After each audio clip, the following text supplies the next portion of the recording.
Welcome back to Talent Thrives Here, where we talk to people managing people. Our special guest today is Clifford Watkin. Clifford is the founder and chief people officer at Circle Strategies Incorporated. Circle Strategies focus on a number of HR and talent management areas: recruiting and onboarding, workforce management, leadership coaching and training, strategic planning, and benefits consulting, HR compliance, admin, and even AI HR solutions. Clifford, welcome to the show. Thank you so much for being with us today. Thanks, Lance. It's great to be here. Thanks for having me. Lovely to have you. I'm curious, Cliff, about your practice at Circle Strategies. Primarily, what clients does your company fit best with, and sort of what is your client avatar, if I could use that term? We tend to work with small to medium-sized businesses. Those are companies that are in the 50 employee size to about 2,000 employees. Those are where our clients tend to fall. Um, and then I want to specifically say two things. One is that we also help companies that are startups because they generally get funding, and then at that moment that they're ready to bring on a senior executive to do sales, marketing, build out operations, we have a HR in a box solution where companies can just put in HR and it's all done for them. So Great. that's available, and then also some other areas that we do work in that's a little bit unique that I call ourselves a boutique HR consulting firm is we do stuff internationally. Mhm. And that could be something like a US organization has two or three locations that they're now opening internationally. We have HR consultants that are able to help those entities in those locations get set up, comply with all the HR and compensation laws for that country. We also help companies internationally bring operations to the US and open up the US operation. So there's a lot of different nuances around international HR that's different than US. No, absolutely. Yeah, yeah. I can think of, employment law obviously different from even state to state in the United States and Canada and so on. Also curious, have you seen a trend recently or an area of HR where companies struggle to provide the services their employees need? Whether it be coming after COVID and things like that. Can you tell some of our listeners about some of the trends or the changes you've seen in HR and in the workforce in the last few years? Sure. Just to start off with a little bit of history, I think HR was chugging along for the last 40, 50 years, same old, same old. And prior to COVID, organizations tended to HR functions within a company tended to focus on transactions. And HR historically, in the last 40 to 50 years, has become a transaction part of the business. And HR leaders were charged with bringing in technology tools to make those transactions work more efficiently, create a better employee experience with different technology tools, and focus on how they can manage that cost of HR by bringing in technology. That's all leading up to COVID. When COVID came, employees, whether you were a manufacturing entity or a professional entity, you went home or some of your job was moved to home. And that was a big, big shift for employees. Post COVID, people came back and companies were deciding whether they should bring people back or continue to leave them working remotely. And that was a huge challenge for organization. It was a huge challenge for employees emotionally and professionally, having to deal with, should I be commuting? Should I leave? Um, a big shift and a big challenge. As a result of that, we saw our first big resignation, and people were leaving organizations. And the big question was, why were they leaving organizations? What was really going on? Um, I think after all the surveys have been conducted and the analysis completed, the bottom line really has to do with the organization itself. That's the problem. And while the surveys might say employees left because the exit interview surveys might say, oh, I left because I got another salary increase, or the benefits are better, or the commute is better. Truly, the real surveys that have been conducted with those people show that it was the management style and the effort that the organization was making in terms of providing career development and career growth for the individuals. And that trend is growing, and it's been that way since post-COVID. We're now starting to see a second wave of uh, the Great Resignation 2.0. And that's because companies did respond. Many companies responded to that issue and implemented changes and programs to help employees feel more engaged, but it's still in its infancy. And I think people are still frustrated that that's not happening and organizations are not making an effort to adjust to that. So I would say that's one big trend that we see on the HR side looking back over the years. And the other biggest trend is that this is the first time in HR and in organizations, we have a very, very clear demographic difference in the workforce with individuals 20 somethings, 30 somethings, 40s and 50s and 60s, and how their work style is different. And just to give you a very simple example, a 20 or 30-year-old who's going to come to work grew up on Facebook, and they are used to getting recognized on Facebook for all the different things that they posted or somebody posted Right. for them. And if they're going to come to work and nobody's going to recognize them, they're going to feel left out. And Yeah. this whole conversation of my manager doesn't recognize me or the organization doesn't recognize me, that's what's evolved out of that. And so you've got the 40, 50, 60-year-old, they don't care about that stuff.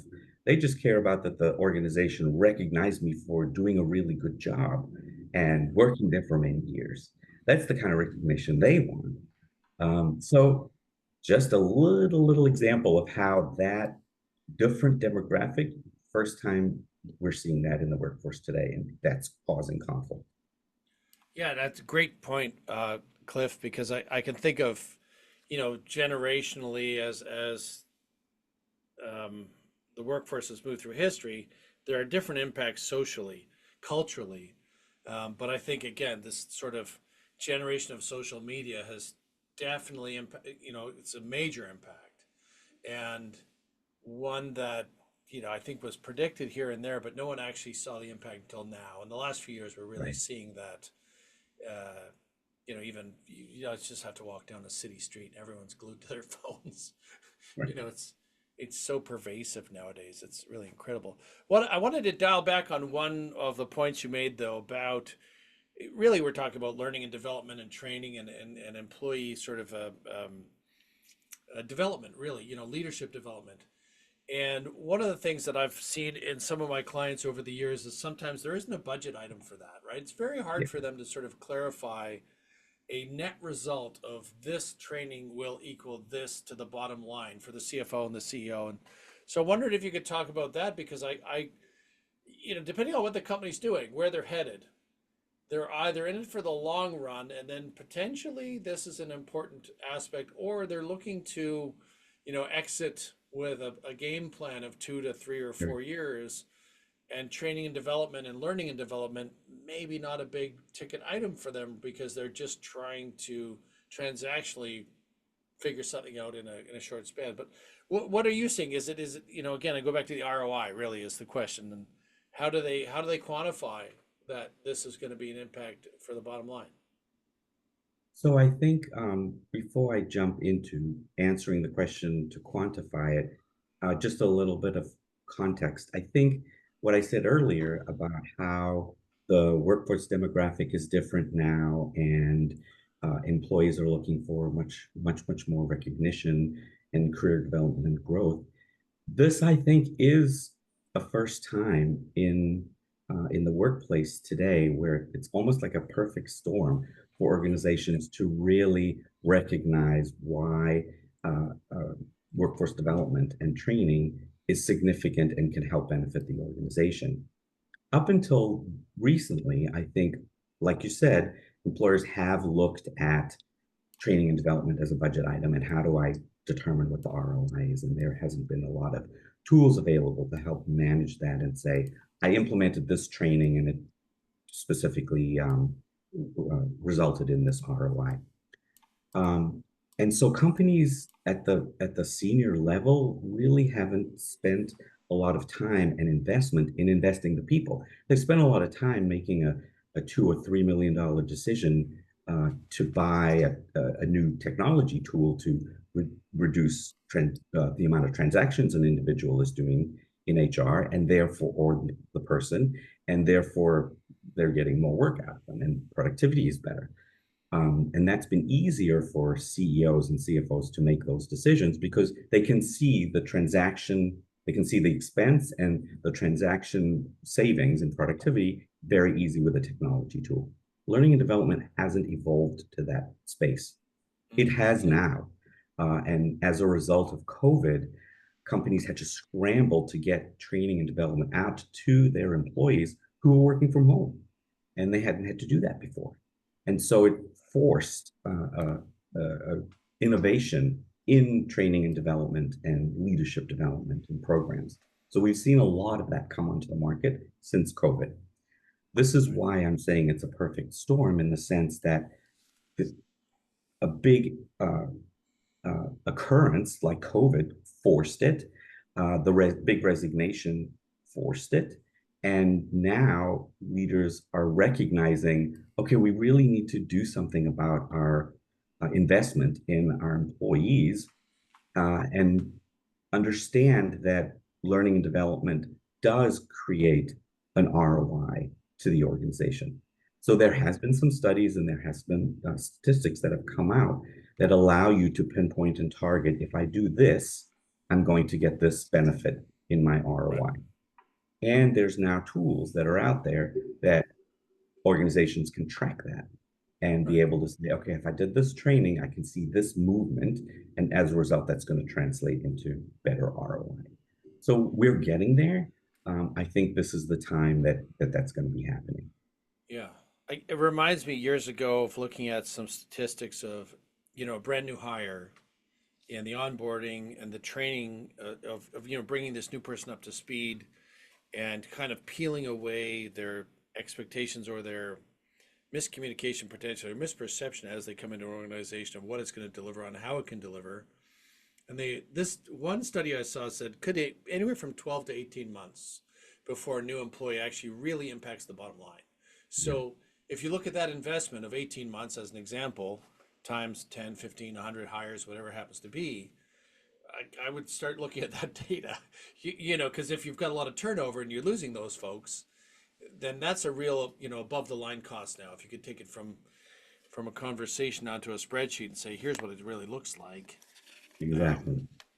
Because and people, I've worked at some companies where they think, no, the person's contributing right away. Within about 6 weeks, and I said, yeah, they're contributing, but the data shows that for them to really understand the legacy of the company and the systems, and it does take a while for things to percolate into a point where it's really productive. So yeah, I'm just And curious. I think one of the opportunities there for organizations to make that work is to break down that process, that learning process, which it's very hard for companies to break down that onboarding process. Historically, the onboarding process has been from the minute the person signs the job offer to maybe a month after they started work. That's generally the time frame an organization has worked and said, this is the onboarding. But what's missed is exactly what you said, the remaining year to Mm, 18 months.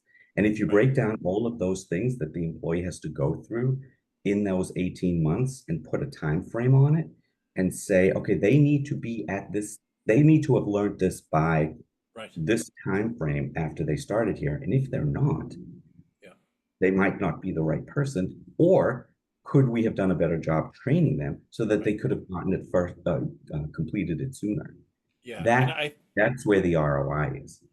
I totally agree. I was going to say the latter part I found really interesting is instead of focusing on is it the person, is the organization delivering? Like the responsibility is twofold. However, many places I've been and many places I've consulted with is unless they're introspective enough or really on it, you've got to look at where did we fail the employee? Because if you're looking through that lens, I think that's really critical for a lot of companies rather than blame, well, that was a bad Absolutely. hire. No, no, no, it wasn't. Organizationally, are we putting the building blocks in place here to succeed? Are we road mapping our own success for any new hire? And I think if it's done critically, um, you know, it can be done. It's always we have this term CBB, could be better. you know, I like that. Whatever you're Yeah. doing right now, could it be better? Yep. CBB. How do we, even if it's small incremental improvements, what do those look like? So that somebody leaves the organization maybe and comes back 4 or 5 years later and they go, "Wow, you did improve things. It took a while, but I can see it." So, anywho, I that's wrote just that something down. I wrote great. that down. I really like it. Excellent. Yeah, in the entertainment industry, it gets used a lot when a client looks at something and they just write CBB could be better. Improve that, please. Anyways, look, I wanted to also switch or pivot to technology and technological advances, and as you and I both know, HR often has a legacy of there's a bureaucracy or there's administration that takes time, and we're the keepers of contracts and agreements and all the administration that goes around benefits and all of the the stuff, the fabric of HR, if I could call it that. And so I think any tool that can pick that faster or organize it faster, and AI is on the sort of all out in the media right now, and I'm curious about how you're looking at AI and how it's impacted your business and your clients' businesses. And again, not only just AI, but technology and automation, I think, is generally the larger topic. But Cliff, I wondered if you could talk about that for a few minutes. Yeah, sure. So we got involved with AI specifically around the fall of last year. And we started really paying a lot of attention to what it was and how it's impacting the organization. And because we're an HR organization, we're always looking at what's happening to the people as a result of this. So we started doing work. We hosted a couple of workshops at the beginning of the year, and then we developed a practice around it, a consulting practice around what we can do to help organizations be successful with AI. We took a very deliberate approach with a couple of premises. So let me start off with one premise. The first one is that this is there doesn't need to be any more theoretical discussion about is AI right for our organization or not. We're not stepping into that space. That's for other people to have those conversations. And that was number two. Number one. Number two was that um, we assume, sorry, let me restate that. We believe that AI is just another tool that an organization is going to use to help them do things better. Just like the fax machine evolved at an organization, helped them send documents, made documents go faster, and then it's now fallen by the wayside. It's a technology we hardly use. Um, that's how we're approaching AI. It's another technology tool that's impacting organizations. The other premise that we're focusing on is that we are not getting into the space of the technology tool and what it actually is, and all the different tools and how it can be used. We're leaving that to the technologists. That's their specialty. Where we're specifically focusing is what this tool or what this change is doing to people. And we're approaching it from the people side. We're approaching it from how's it changing your job? What new job skills are you going to have to learn? How is it going to impact your compensation at an organization? and how's it going to change behavior and improve productivity and employee engagement. All of those things is where we're helping companies figure that out. We also made a decision to start off with organizations understanding how AI can be used in HR first, because we know HR is a transaction business, and there's, like you said, there's so much paperwork, so many processes that has to happen. There are tools today that we know that can actually make that lot more efficient, and they're not so very hard to implement and not expensive at all to implement.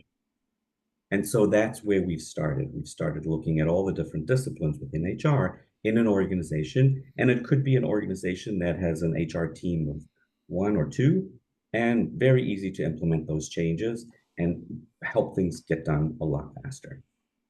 And then once an organization recognizes that HR can do it and experience what it's like to change their job and change their HR employee experience, now HR can support the rest of the organization when the finance team decides to implement AI technology to help make their finance operations better. And now it's changing jobs, and they need to hire more people, or they need to let people off.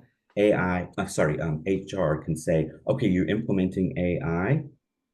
We've experienced it. Let us help Right. you figure it out. Sure. Absolutely. Yeah, no, I think that's a very valid point of that. I think of the HR team, obviously they're a great test target for exactly that. If we're going to automate it, what's it look like? Because I remember working with CFOs many times where we were either trying to automate payroll or automate some function in finance, but hand in hand with that was let's automate HR at the same time or close to, because the tools often were very similar.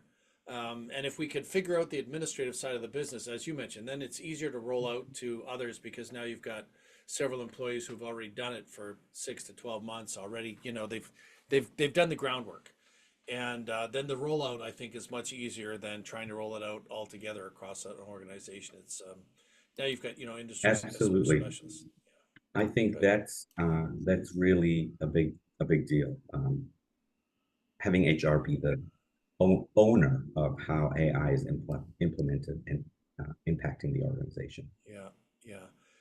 Cliff, I'm curious too. I think we might have before the call had a quick chat about the role of HR, and I don't know if we got to a point on it, but pardon me. The question I have in my mind is, and you mentioned it earlier about almost being transactional, something that's evolved in HR. Well, a good friend of mine works in a lot of HR recruitment, and he always says, "People are business. What do you need?" If a client calls and says, "We need an HR person," he goes, "People are business." And he said, because the focus is different. One, the business side is very much the data, collecting the data, looking at the data, and working very much with a team around that. The other one is much more people focused. And my gut says that a lot of companies don't understand that. They think HR is just one thing. Yeah. And I wonder if you could reflect on, that comment is how do you see the business moving forward, and is there still room for people and the business at the same time?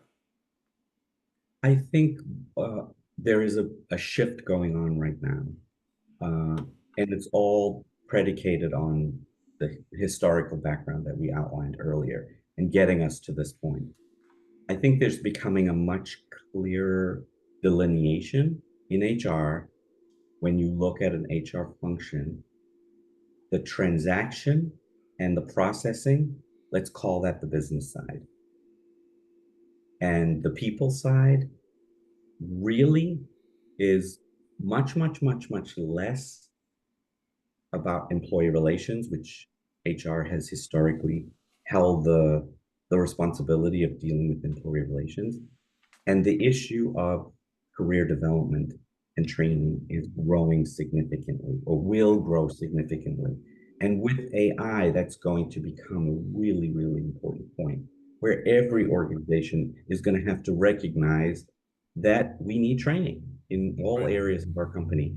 I always think about the time when Microsoft Office came out, right. and how that significantly impacted organizations in everything we did, Yeah, yeah, in every department, whether you're in, food service, or whether you're in healthcare, or whether you're in finance. It didn't matter. yeah. Everybody was now using a Microsoft Office, and there were huge there was a huge budget that was established for training people in our Right. organization. I see AI similar to that. I wouldn't say it's exactly the same. It's got some other different nuances in it.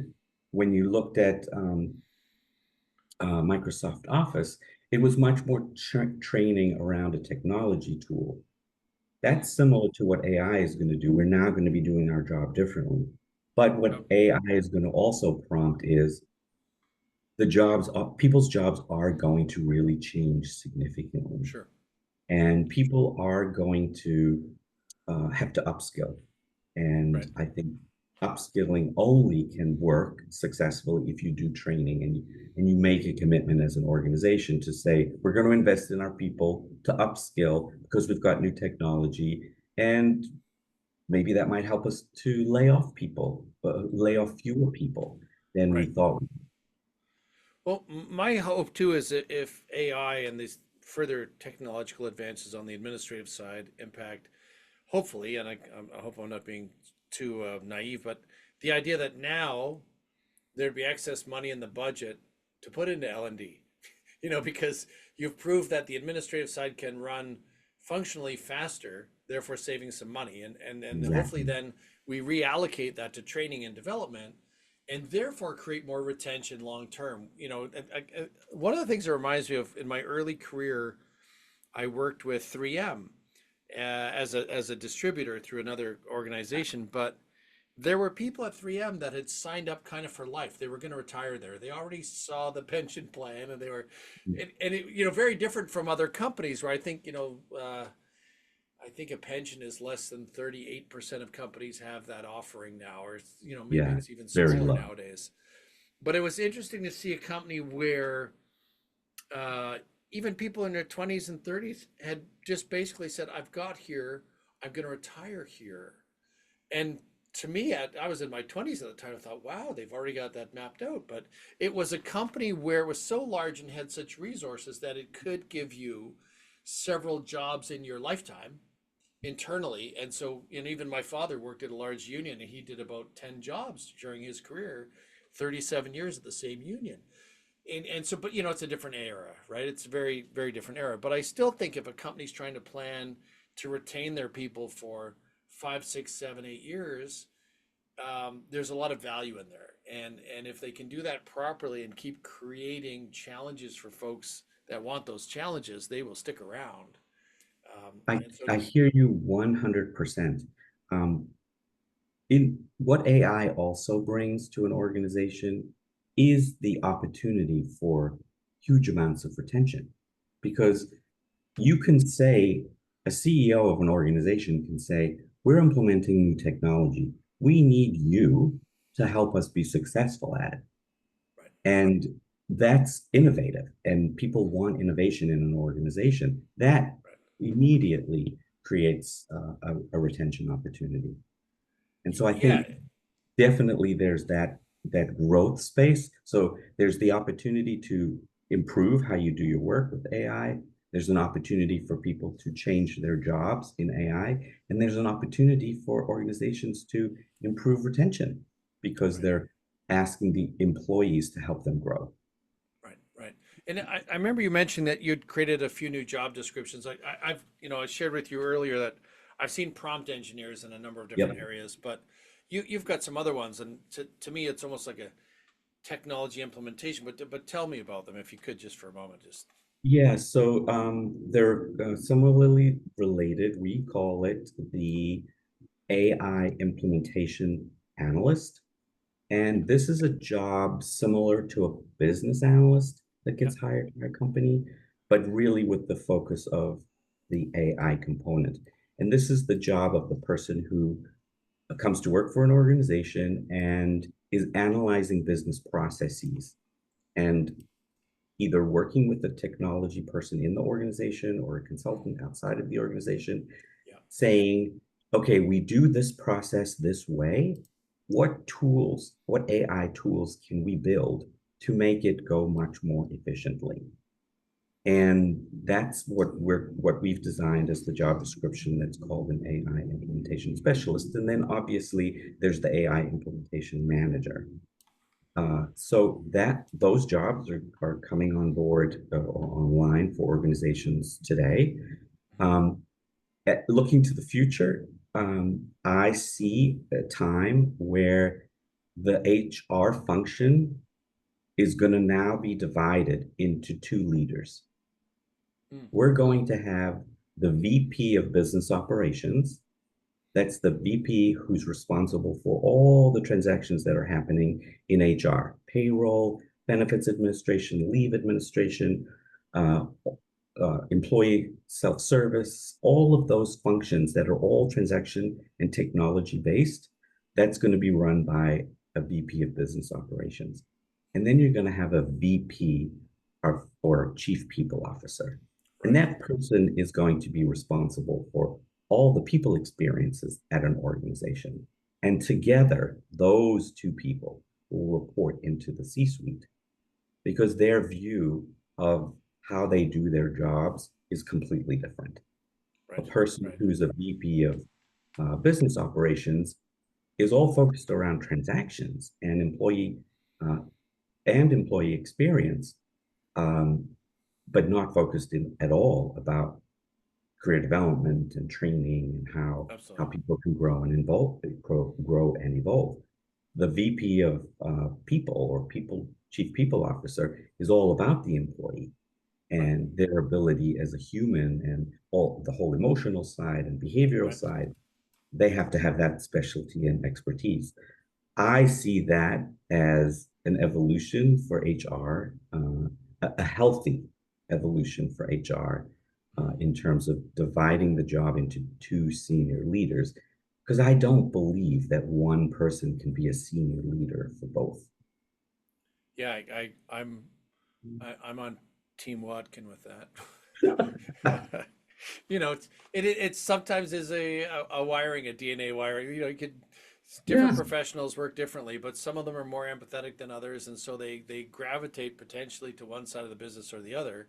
And again, I've worked in places where data is king, and so we're collecting data. We're creating new processes to generate more data so we can slice the data and look at the data. And some companies, depending on their life cycle or where they're at currently, it's not as critical. It's more about, the company's well-being emotionally. Are people coming to work and feeling like this is the greatest place I've ever worked? That old term, evangelizing the brand, so to speak. You've got yeah, an employee base that's so excited they're trying to recruit their friends to come work for them and that sort of thing. And those are very different kind of strategies, and both obviously can work in concert. yes. But it takes, to your But point, today divided space. asking, but today asking a leader, a senior leader, to be responsible for both, Right. they, I find it very, very difficult to be extremely successful in Yeah. both Yeah. operations, HR operations, and HR people.